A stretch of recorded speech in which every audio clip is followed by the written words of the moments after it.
Let me follow up with Bill Gates on something that was really important about what Francis said, which was that, you were in Wuhan, you were able to identify using next generation sequencing the risk, but that information was not disseminated as widely as it should have been. And there was, this degree of inaction. And before we even get to the policy piece, which is very important, I'd like to ask Bill Gates, since you cover this in your book, how do we come up with a coordinated effort? What is the path to creating some sort of global response so that we can help the weakest link get stronger?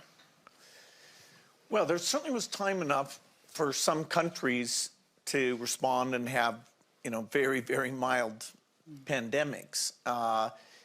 Ground zero, wherever the emergence takes place, is always going to have the toughest job. Will they see an elevation in respiratory symptoms? Will they see an elevation in deaths? Will they run a diagnostic panel? They're not going to be sequencing everything. But when you get an elevation, or you get your normal diagnostic panel showing something unusual, then you've got to start sequencing. And, so there could be more delay in reaction if we have a country with low capacity and we don't have a global team. People always talk about, oh, let's help countries do better. Yeah, we should help countries do better.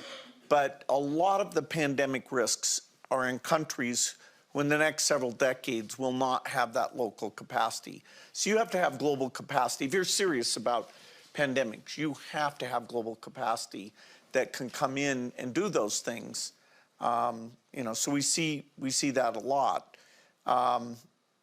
But here we're lucky. If this had been 10 years ago, some of these vaccine technologies did not exist.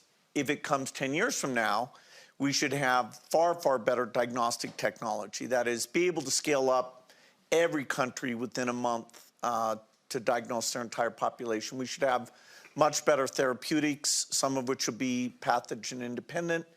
And then, as we do come up with vaccines, we want vaccines that are infection blocking and long duration, which today, the vaccines have saved millions of lives, but they don't have much in the way of duration, and they're not good at infection blocking.